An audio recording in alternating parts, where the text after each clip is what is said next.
Jersey, come here. Dalaga ng aking apo.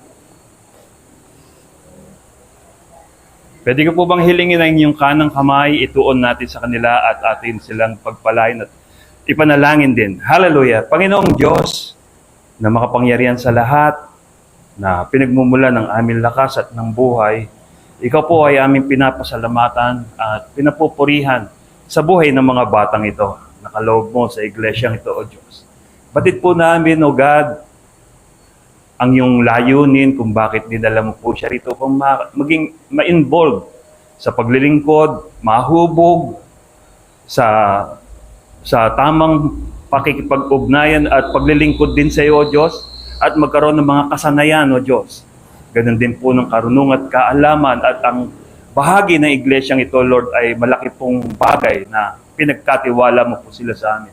Idinadalangin namin ang buhay ng mga batang ito. Ikaw po ang maghubog sa kanilang buhay tungo sa kabutihan, tungo sa kabanalan, at sa kanilang paglaki, Panginoon, ay patuloy mo silang gamitin mightily for your glory, Lord God.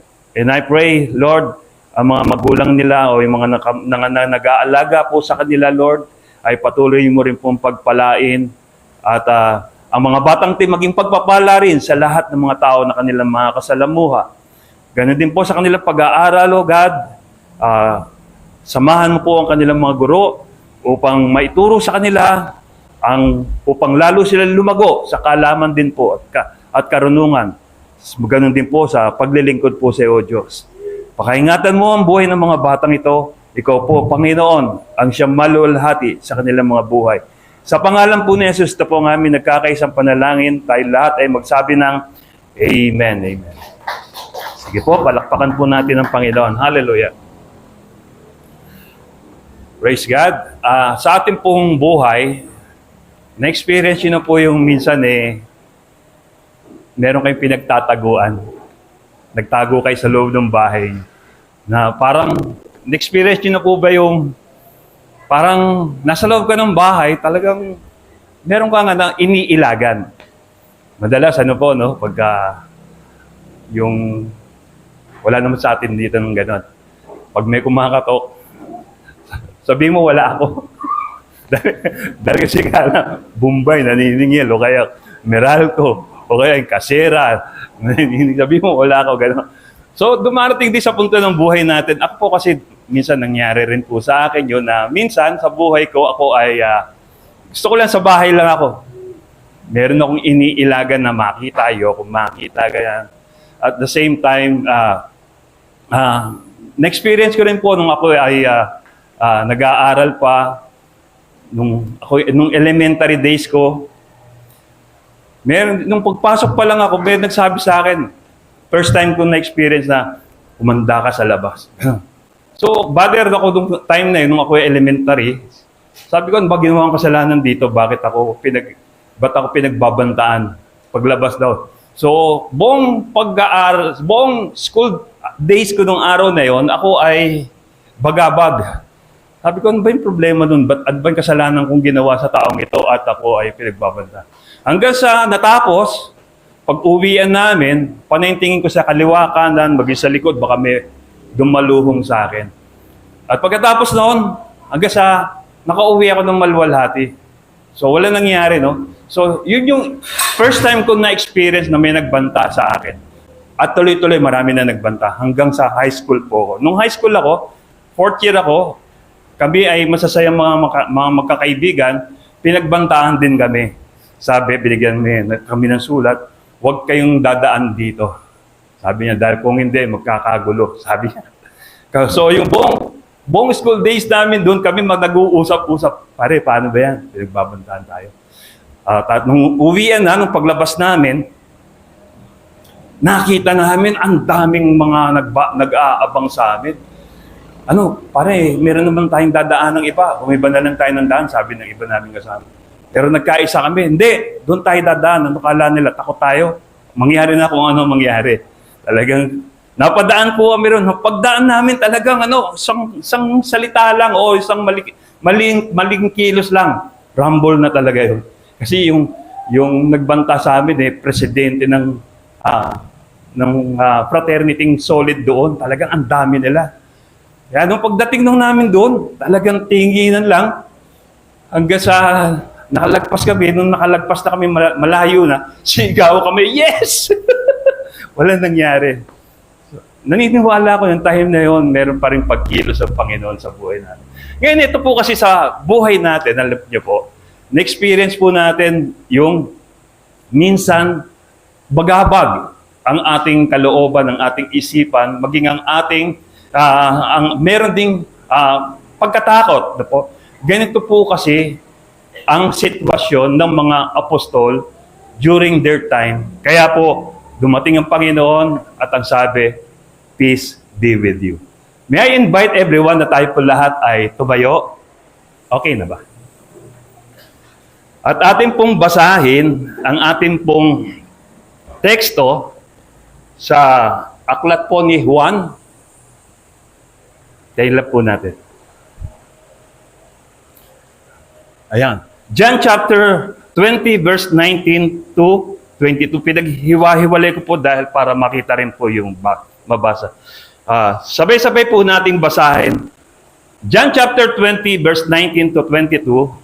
On the evening of that first day of the week, when the disciples were together, with the doors locked for fear of the Jewish leader, Jesus came and stood among them and said, peace be with you. Sabi nyo sa ating katabi, peace be with you. Yeah. And verse 20 says, after he said this, he showed them his hands and side. The disciples were overjoyed when they saw the Lord. And verse 21, sabi po, again, Jesus said, peace be with you. As the Father has sent me, I am sending you. And verse 22, and with that he breathed on them and said, receive the Holy Spirit. Ang Diyos po magpala sa kanyang mayamang salita. Sandali po tayo muko at manalangin. Panginoong Diyos, kami sama-samang dumudulog sa trono ng iyong biyaya. Kahabagan mo ang buhay ng bawat isa, Lord. Sa mga sandaling ito, Panginoon, kung ano yung naramdaman ng mga apostol during the time na ikaw ay napako sa krus ng Kalbaryo, yung takot, yung bagabagaw, Lord God, kung meron man sa amin dito, Lord God, pawiin mo po ito sa pamamagitan ng mensaheng ito na ikaw ang magpapahayag sa buhay ng bawat isa, Lord. Sino man po, Panginoon, sa amin sa mga sandaling ito ang nagdadala ng ganung bagay, fear and trouble in our hearts, Lord, hindi po kami aalis dito sa lugar na ito na hindi po namin dala ang kapayapaang galing sa iyo, O Diyos. Samahan po kami, Santong Espiritu, sa aming pong pag-aaral ng iyong salita at inahiyan po naming malaya kang kumilos sa puso ng bawat isa upang kami ay palakasin, patatagin para sa aming pananampalataya. And even, we allow you, Lord, i-display mo po ang iyong kapangyarihan. Maghimala ka sa buhay ng bawat isa po sa amin dito na kung saan we will never be the same again, Panginoon. Na kami ay mare-recharge, mare-restored, mare-reset, Panginoon. Tungo, Panginoon, sa pagiging productive ng aming paglilingkod sa iyo. Samahan mo po kami. Ikaw lamang po ang nais namin maparangalan, Ama, sa pag-aaral po namin ito. Bigyan mo po kami ng kataimtiman ng aming pakikinig at malinis na puso sa pangunawa, Lord. Sa pangalan ni Jesus, ito po ang aming nagkakaisang panganalangin. And everybody say, Amen, amen. Praise God.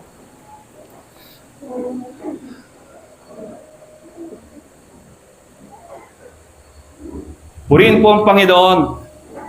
Bago po tayo, this message will be, I expect to finish this 30 minutes po. Pero okay po, pipilitin ko po. But this time, sa ating pong pag-aaral, gusto ko po munang magbigay ng isang kwento. Kasi nung ako ay nagtatrabaho, meron akong 3 kaibigan kasama sa trabaho ang natanong ko, paano mo nakakamit ang kapayapaan sa buhay? Paano nagiging peace at peace sa buhay? Yung isa rin nagsabi, sabi niya, pare, kasi yung misis ko, nagger. Sabi niya, brother, sabi niya, yung misis ko, nagger. Pag uwi ko, nakakamit ko yung kapayapaan pag uuwi ako, lasing na lasing na. Para kahit na anong bunganga niya, okay lang, matutulog na lang ako. Ako naman, sabi niya, dahil binata pa ako, nakakamit ko yung kapayapaan kapag ka nagsasabong ako. Sabi niya, lalo na yung manok ko, nananalo, sabi niya. Naku, sabi niya, talagang tuwan-tuwa. Pero kung natalo, okay lang. At least nakita ko yung pera ko, pinakikipaglaban ng patayan ng manok ko, sabi niya. Ay, sa akin, iba naman, sabi na isa. Pumupunta ako sa sementeryo. Uy, sabi ng dalawa, tahimik doon ah. Doon ka talagang nagpupunta para makuha mo yung kapayapaan. Hindi, nagpupunta ako roon kasi nandun yung mga kalaro ko sa taong it. Sabi, nagiging at peace ako kung nagkalaro ko sila. Sa atin pong buhay, meron tayong mga kani-kaniyang paraan. Paano po natin ma-achieve? Paano natin makamit ang kapayapaan sa buhay po natin? Amen po ba? Hello, may tao pa po ba rito? Isa nga po malakas na palakpak sa Panginoon. Hallelujah! Praise God. Ito po sabi niya, in our introduction, sabi, our peace is sometimes being disturbed. Minsan, di ba? Madalas nasasabi natin, we are always at peace pag natutulog tayo. But sometimes, our peace are being disturbed. Talagang nabubulabog ka. Paano? When there is an unpleasant sound kang narinig. Halimbawa po, no? Alam, ito yung kapatid ko nandito, meron kaming tune-in, siga-siga po yun. Pero kahit po siga siya, meron po siyang kinatatakutan. Alam niyo po kung ano, yung multo, yung white lady raw po doon sa lugar namin. Takot na takot po siya rin. Kaya kapag ka siya uuwi ng madaling araw na talagang wala ng tao sa looban namin, alam niyo po gagawin nun, sisigaw ng napakalakas na sigaw. Sunog! Sisigaw ng malakas ng sigaw na sunog. Ngayon, nabubulabog yung mga tao, lalabas kayo, may sunog daw, may sunog. Lalabas lahat yan, nasa ano? Ngayon, pag marami ng tao sa labas, dadaan na siya, ngingiti-ngiti pa yun. Kaya nung malaman nila, sabi, ay si Syok lang pala ang sumigaw. Wala naman pala talaga sunog. Ganon. In our time, pagkat po tayo natutulog, minsan distracted din po tayo, di ba? Yung mga unpleasant sound, lalo na, no? Yung mga wang, wang, wang, gigisingin po tayo niyan. Pero mas malakas doon, yung ambulansya, Pero mas malakas pang wang-wang doon, yung sa bumbero, naku, napakalakas po talaga doon. Imposibleng hindi ka magising. Imposibleng hindi ma-disturb yung iyong silence during the time. Meron pa. Kung gising ka naman, pag may narinig kayo, lumalangit-git yung tundog ng bulak, hindi pa nakakapangilo. Yung mga nakakapangilong ipit na ipit. Sometimes our silence being disturbed, but that unpleasant sound. And sometimes naman, pag nalaman mo may sakit ka pala, disturbed ka na nun eh. Kaya yung iba, ayaw magpa-check up. Bakit? Ayaw makita niya, ayaw nila malaman yung sakit nila. Minsan nung ako ay na-hospital dahil sa aksidente sa motor, nakita ko po ang isang ahali doon na tinapat ng doktor, sabi, tatapatin na po kita. Ale, sabi niya, Mrs., may cancer ka na po, may taning na po. Kita ko po yung lungkot, yung luha, yung iyak ng babae.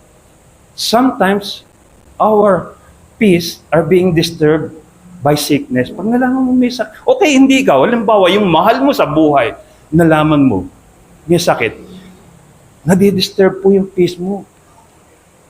Hindi mo alam kung anong gagawin mo. Ay, mga herbal, kung ano pa. Lalapitan mo kung ano. Yung iba, lumalapit pa sa mga albularyo, kakalungkot isipin. Dahil gusto nila, yung silence kasi nila, na-disturb. At the same time, our silence are being disturbed by losing of our loved ones. Yung kasama mo pa lang, kanina lang, ang saya-saya niya pa. Umakyat pa nga siya sa puno, tapos may wala na pala siya. Bigla-bigla, mahal na mahal mo sa buhay, bigla-bigla kinuha, namatay. So, paano ka magkakaroon ng at peace during that time? So, it was disturbed by sometimes losing our loved ones. Meron pa. Our silence are being disturbed by something like nawalan ka ng trabaho, binibigay mo yung buong lakas mo, buong sigla, talagang very loyal ka sa trabaho, tapos bigla-bigla sinabi na tanggal ka sa trabaho, wala ka ng trabaho. disturb ang silence mo nun. Meron pa. Yung every time na nag-a-apply ka sa trabaho, walang kumukuha sa'yo. Pero alam mo naman, qualified ka. Nadi-disturb ka. Bakit? And lastly, sometimes our silence are being disturbed by fear and troubles. Katulad po ng nangyari dito sa mga apostol. Alam niyo po, ito yung sitwasyon na ang Panginoong Hesus ay napako na sa krus at ibinaba na, inilibing na, nilagay na sa grave. At the same time, pero hindi po nagtumigil ang mga apostol at mga disciples na magkaroon ng assembly. Nagkikita-kita pa rin po sila, pero masyadong sobrang pag-iingat ang ginagawa nila dahil alam nila, para silang shoot to kill. Parang yung ipis pag lumabas, tatapakan na lang kagad. O parang yung lamok pag nakita, inahabol pa ng palakpak. Ganon ang buhay ng mga apostol. Kaya yung mga apostol, tsaka yung mga disipulo, yung mga alagad, nagtatagpo-tagpo pa rin, pero very strict ang kanila pong pagsasama-sama. Napakaingat. Kaya during that time, ang mga apostol, mga disciple, nagtatagpo-tagpo pa rin, pero nakakandado, selyado ang kanilang pintuan. Walang makakapasok bigla-bigla dahil nakakandado ang pinto. At dahil sa dala-dala nilang kapagapagan sa kanilang isipan at sa kanilang damdamin, ganun din ang pagkatakot na baka sila ay mahuli ng mga Hudyo at the same time ng mga Romano, ay papatayin din sila. Kasi alam nila, yung mga alagad ni Jesus ay pinapakain sa leon, sinusunog ng buhay, nagiging entertainment ang kamatayan. Ganun ang ginagawa nila. Kaya takot na takot ang mga ang mga apostol at ang mga disciple during the time. Pero sa aginsa-ginsa, sa kanilang pagtitipon-tipon, dumating ang Panginoong Hesus. At pagdating ng Panginoong Hesus, alam niyo po ang pagbati. Hindi hi, hello. Ang bati, peace be with you. Sabihin nga natin sa ating katabi, peace be with you. Di ba? Alam kasi ng Panginoong Hesus, during that time, wala silang kapayapaan. Talagang punong-puno ng takot at pangamba ang laman ng kanilang mga puso. Kaya, salita sa terminology natin, kinalma sila ng Panginoon. Ibig sabihin, binigyan sila ng kapayapaan ng Panginoon. Sabi niya, ito ang aking pinagpakuhan, yung butas sa aking palat. Ito yung aking kasi nagulat yung mga apostol Saan dumaan ito? Nakakandado yung pinto Biglang lumitaw, di ba? So, di ka ba magugulat sa mga ganung pangyayari? Pero dahil sa marami kayo, di kayo pag-aharian ng takot at nakita nyo, bigla, nagpatotoo ka agad ang Panginoon. Ito ang aking butas sa aking palad. Ito yung aking yung sinibat sa akin. Pinakita. Tuwan-tuwa ngayon ang mga alagad, ang mga apostol. Bakit? Nabuhayan sila ng pag-asa. Buhay ang kanilang grabay, ang Panginoong Hesus. Kaya, sa tuwa nila, kaya lang kulang sila ng isa Si Thomas of Didymus, kung tawagin, si Thomas na, yung hindi naniwala. Sabi, 11 na, 10 na mga apostol na nagpatotoo, nakita namin ang Panginoong Hesus. At ang mga disciples pa nagpatotoo, nakita namin ang Panginoong Hesus, buhay siya. Di ako naniniwala. Sabi ni Doubting Thomas, si Doubting Thomas. Hanggat hindi ko nakikita na ipapasok ang aking daliri sa pinagbutasan ng kanyang pinagpakuan ng kanyang palad at ang aking kamay sa inulo sa tagiliran, hindi ako naniniwalang nabuhay ang Panginoon. Then, alam niyo po ang ginawa ng Panginoon? After a week sa kanilang assembly ulit, dumating ang Panginoong Hesus and He said again, peace be with you. Ngayon, alam niyo po ginawa agad ng Panginoon? Unang hinarap si Doubting Thomas. Sabi niya, halika Thomas, ang dulo ng daliri mo, ipasok mo sa aking palad. At yung kamay mo, ipasok mo sa aking tagiliran. Alam niyo po, sabi ni Doubting Thomas, Panginoon ko at Diyos ko, patawarin mo ako. Ngayon, naniniwala ka na ba dahil nakita mo? Mapalad ang mga naniniwala kahit hindi nila ako nakita. Mapalad po tayo, hindi natin physical na nakita ang Panginoong Yesus. Subalit nananampalataya tayo. Amen po ba? Palakpakan po natin ang Panginoon. Hallelujah! Sabi po rito, isa pang bagay pa, no? Yung pagkabagabag. Minsan, naglalayag ang mga apostol kasama ang Panginoong Yesus. Sa isang bangka sila ay sumakay. Sa mapayapang paglalakbay nila, ang Panginoong Yesus ay nakakatulog. At hindi basta tulog, deep sleep, talagang tulog na tulog ang Panginoon. Sa paglalayag nila ng maluwalhati, may biglang dumating na squall. Ang squall isang maliit na bagyo, isang malakas na hangin, na kung saan tong hangin na to ay nakapagbibigay ng malalaking halon na sukat ikasira ng kanilang bangka. Subalit kahit gaano kalakas ang bagyo o yung hangin na naglilikha ng malakas na alon, ng mataas na alon, bagabag at takot na takot ang mga apostol during that time. Pero ang Diyos, at sarap pa rin ng tulog. Parang pinaghehele pa rin. Minsan, naka-experience na ba kayo kahit naggang sa sobrang sarap ng tulog nyo, wala na kayong pakialam sa ano man ang nangyayari, niyuyug-yug ka man, ay tulog na tulog ka pa rin. Hindi ang malakas na bagyo, hindi ang matataas na alon ang nagpagising sa Panginoong Yesus. Alam niyo po kung anong gumising sa Kanya? Yung mga alagad, yung mga apostol na kasama niya. Sabi niya, Panginoon, masisira, lulubog na po ang bangka po natin dahil sa lakas ng alon. Alam niyo po, hindi na nahirapan manggising ang mga alagad. Pero yung alon, tsaka yung mataas na alon, tsaka yung malakas na hangin, hindi naging dahilan para magising ang Panginoon, pero nagising siya dahil sa pagtawag ng mga alagad. Panginoon, lulubog na po tayo. Alam niyo po ginawa ng Panginoon? Ito po sa Mark chapter 4 verse 39, he said, he got up, rebuked the wind, and said to the waves, quiet, be still. Sa Tagalog, pumayapa ka. Sabi. Then, the wind died down and it was completely calm. Pagkasabi po ng Panginoon, sabi niya, pumayapa ka. Pumayapa. Ano sabi ng mga alagad during that time, mga apostol? Sino ba ito? Kahit ang panahon na uutusan, ibig sabihin, hindi pa rin nila kilala ang Panginoon. Talagang dahil doon, sinamba nila si Jesus.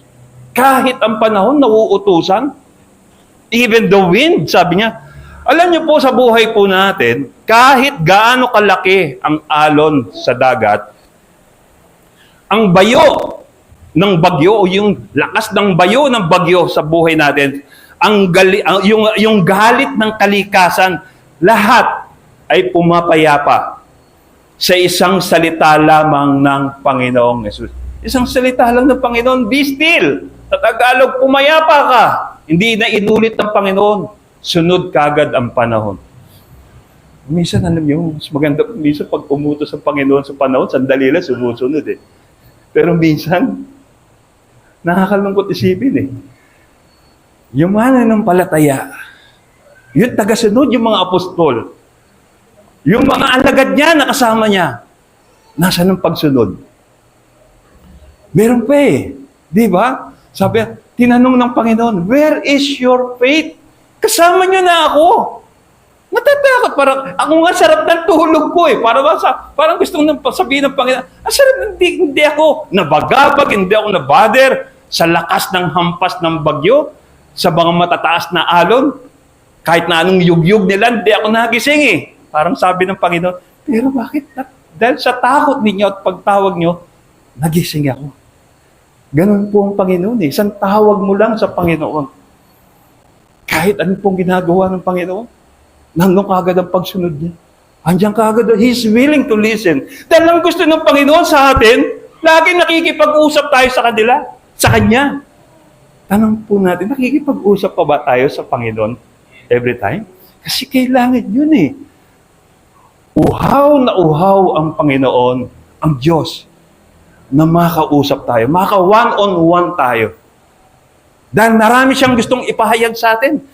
Hindi po yung lakas ng bagyo, yung mataas na alon sa dagat, ang makapagpipigil sa Panginoon. Alam niyo po, sa Judge chapter 6, verse 24, tinawag ang Diyos na Jehovah Shalom. Hindi ko na po nailagay dyan. Pero ito po yung Shalom. Nabanggit na po natin, narinig na rin po natin sa for how many weeks nating topic na itong Shalom. Ang Shalom daw po pala is a Hebrew word meaning peace.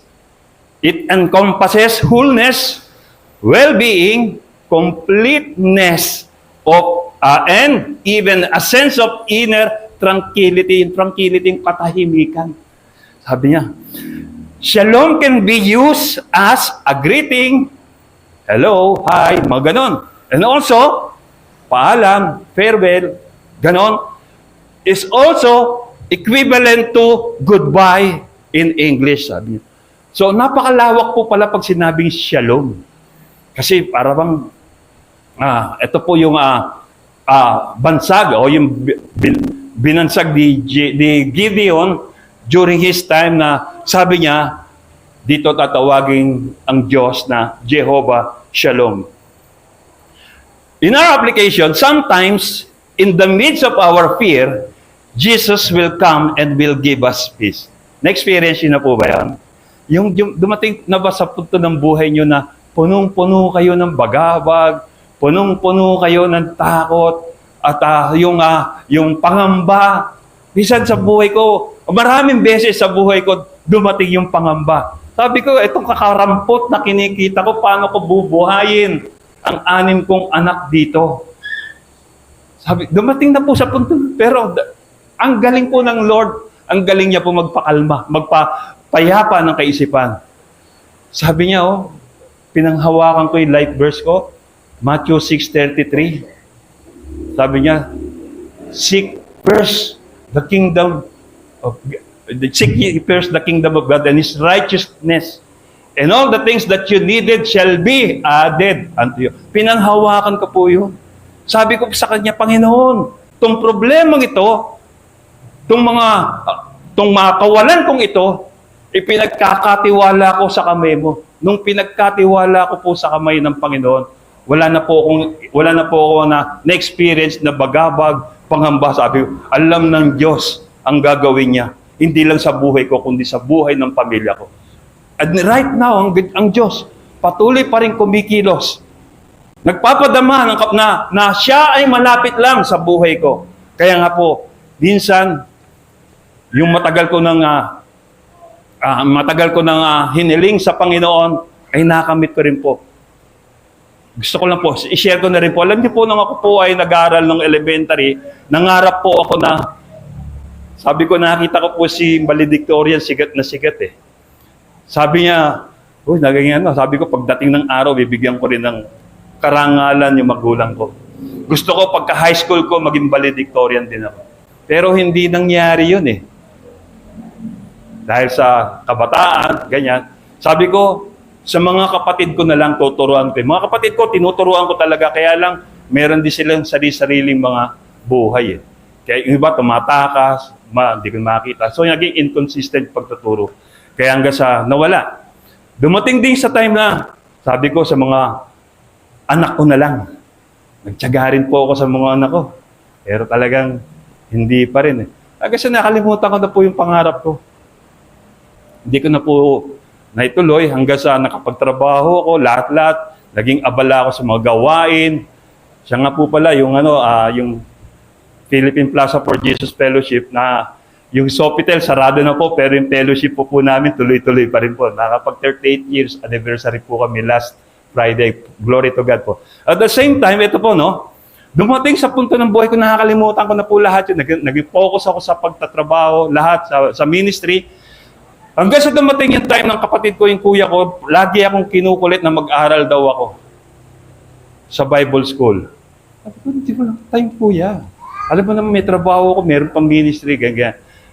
Pero hindi niya ako tinigilan na mag-aral para matigil lang ginawa ko, pinagbigyan ko siya. Kumuha ako ng 3 subject. Nung 3 subject na nakuha ko, natuwa naman po kung ganda ng naging-resulta. Hanggang sa every time nag-full load na po ako. Every semester, full load ako ng full load. Face-to-face po yun. Nagpupunta po, pagkatapos ko magtrabaho, punta na ako ron. Masasakit pa po yung mga tuhod ko during that time.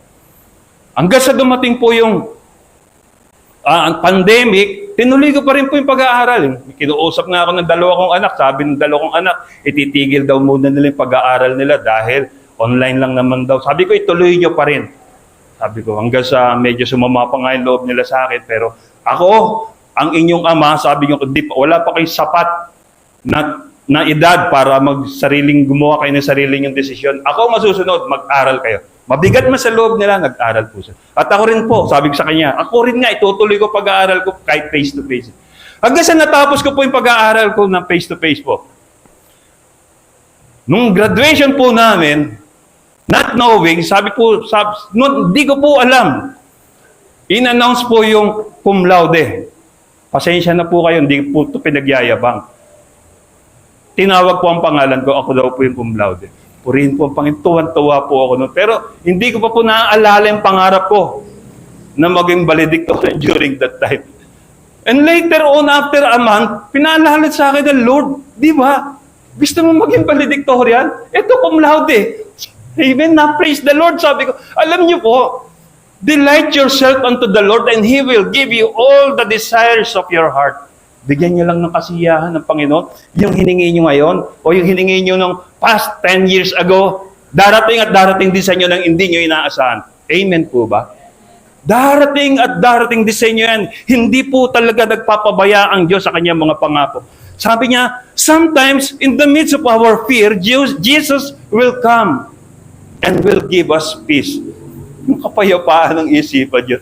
Sabi ko, nandito si kuya ko, buhay pa siya, lalo siya matutuwa. Sabi po din sa kaya po ang Panginoong Isus ay nagbibigay sa atin ng kapayapaan because He was called by Prophet Isaiah in chapter 9 verse 6 that He will be called Wonderful Counselor, Mighty God, Everlasting Father, and at the same time, Prince of Peace. Ang Panginoong Hesus ay prinsipe ng kapayapaan. Kaya, what He promised, peace be with you, matatanggap po natin yung kapayapaang iyon nang walang pag-iimbot sa Kanya. What is our fear today? Meron ba tayong takot ngayon? Meron ba tayong kinatatakutan ngayon? Meron po ba? Hello? It is only you and God who knows about it. Kahit sabihin sa wala kang kinatatakutan, kahit sino pa siga dyan. Pero alam ng Diyos, laman ng puso mo. We cannot hide anything from Him. Bakit? He was fearfully and wonderfully made by Him. There is nothing was created na hindi sa pamamagitan po ng Panginoong Hesus. Kaya alam niya kahit bilang ng buhok, kahit konti na lang po yung buhok ko, alam niya pa rin po kung ilan yan. He knows everything. What is our fear for today? What is our fear today? Ano ba yung pinaka-greatest natin kinatatakutan ngayon? Yung future. Pagkatiwala natin sa kamay ng Panginoon. Paano natin pagtatapusin yung mga anak natin sa kanilang pag-aaral? Bigay natin sa kamay ng Panginoon yan. He knows what to do. Amen? Alam niya ang gagawin niya. Hindi natin siya pwedeng panguna. What distract our peace today? Ano ba yung nakakapagpabulabog sa ating kaisipan, sa ating kapayapaan? Payapa ba isip natin ngayon? Meron ba tayong inner peace? Meron ba tayong inner peace inside? Alam niyo po, sabi rito, peace is not the absence of troubles, but the presence of Christ recognized. Sabihin natin, recognize. Ayan. Kasi po, sinabi po, dinugtong ko yung recognize. Ang Panginoong Yesus kanina, nung naikwento ko po sa inyo, binabayo sila ng malalakas na bagyo, ng malalakas na hangin, na lumilikha ng matataas na alon, at kasama nila ang Panginoong Yesus. Pero they don't recognize. Hindi nila kinilala ang Panginoon. Kasama na nila ang Panginoon. Ano pa yung malakas na bagyo? Ano pa yung malakas na hangin? Matataas na alon? Masisira ba ang bangka kasama ang Panginoon? Hello? Kasama nila ang Panginoon. Kaya sinabi ko, recognize. Minsan sa buhay natin, alam natin, kasama lagi natin ng Diyos. Amen? Sabi nga, dumaan man ako sa ilog, hindi ako malulunod. Dumaan man ako sa apoy, di ako masusunog. Kasama natin ng Diyos. Di ba? Sometimes we know. Alam natin, kasama natin ng Diyos. But sometimes, hindi natin recognize yung presence ng God. Katulad ng mga apostol na to. Amen po ba? Kasi gusto natin tayong re-resolve eh. Alala ko po yung kapatid kong ito nung kasagsagan ng COVID. Pagdating ng nalaman ko, pumunta po siya sa hospital. Alam niyo po yung COVID, di ba? Panahon ng COVID. Busy yung mga hospital. Amen po ba? Hello? Busy mga hospital noon. Yung kapatid ko nakapila, yung apo niya kasi may nilalagnat. Kasama pa si Aldrin. Alam niyo po, sabi ko, umuwi ka na. Anong gagawin ko, kuya? Sabi niya, kahit kanina ka pa nandyan eh. Sabi ko, di ba, umuwi ka na lang. Kapatid anak mo madadamay, mahahawaan pa ng virus. Kuya, anong gagawin ko? Sabi ko sa kanya, ano ba yung ginagawa ng nanay kapag meron tayong lagnat? Dinadala ba tayo sa ospital? Sabi ko siya, di ba kumuha yung sinaing, yung sinaing, yung bagong lutong sinaing, lalagay dun sa lampen, at para maging madulas, lalagay niya ng mantika, pinapahid dito. Ganun ang gawin mo! Ginawa nila, umalis po sila. Praise the Lord, dala niyo po yan, no? Ay, kapatid ko, yung testimony po, yung pamangking ko, praise God, nakinig sila, buhay.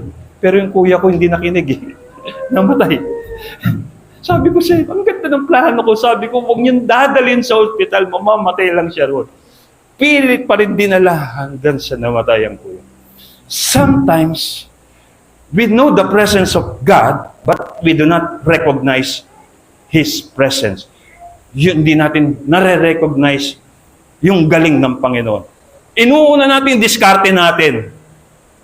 Naipag-pray mo na ba? Sa totoo lang, God gave us the right to choose, to make a decision. Okay yun.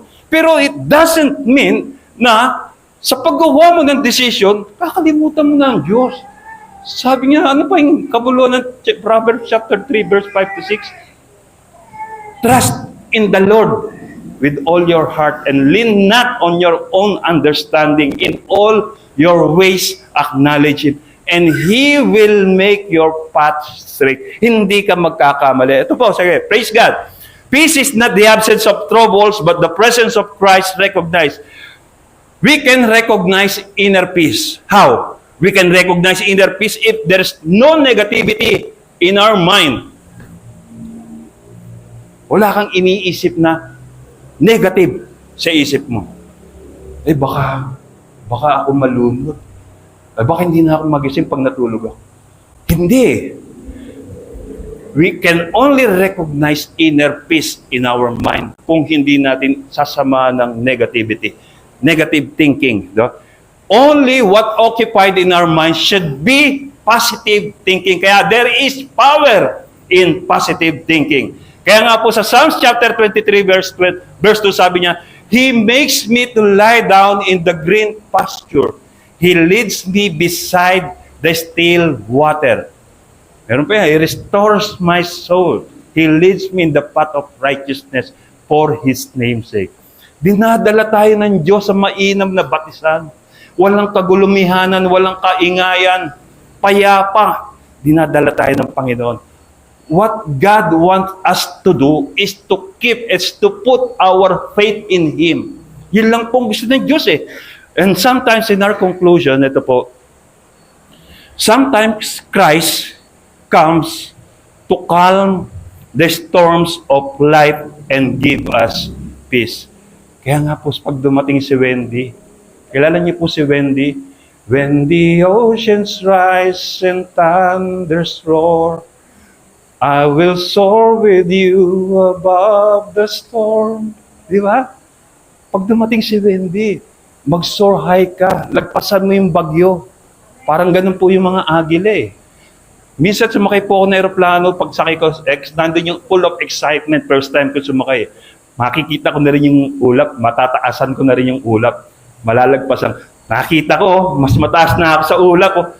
Ano ba yung sa taas? Ulap pa rin. So, pagkataas mo ng ulap pa rin. Ganon. Pero yung mga agila, alam niyo po, pagka mayroong bagyo, hindi nila sinasalubong.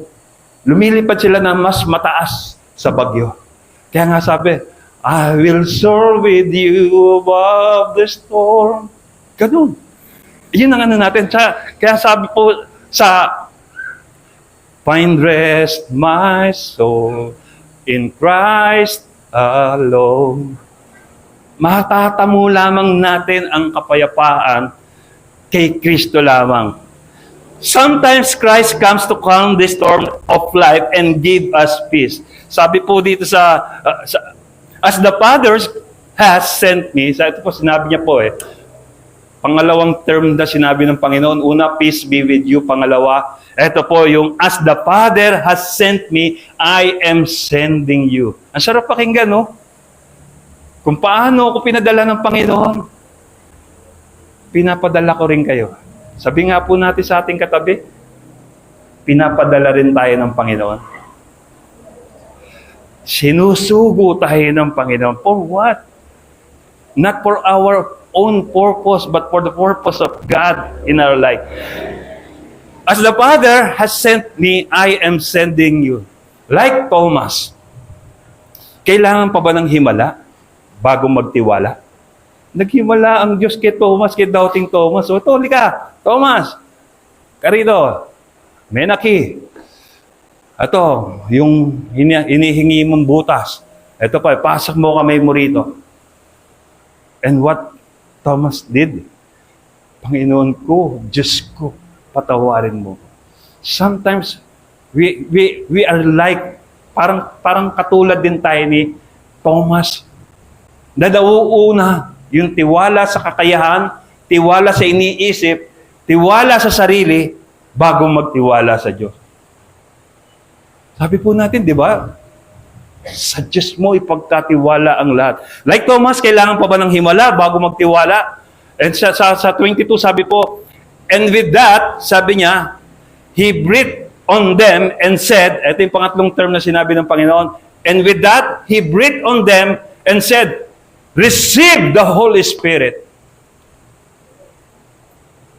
During that time, alam niyo po, during the time of bagabag ng mga apostol at ng mga alagad, sinugo sila ng Panginoon.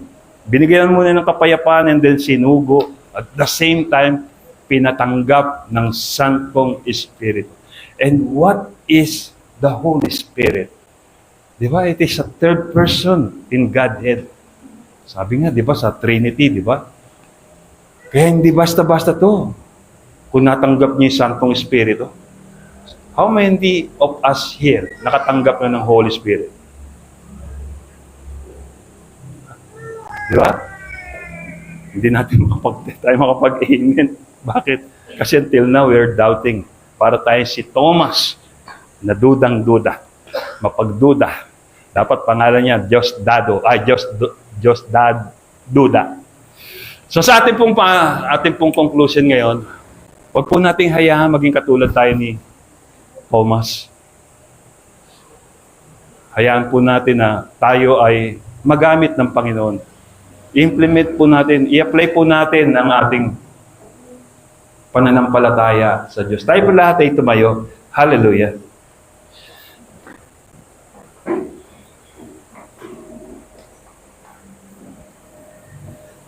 Sa ating pong pagtayo ngayon, may I request, tayo po lahat ay yumuko and feel the presence of God sa mga sandaling ito.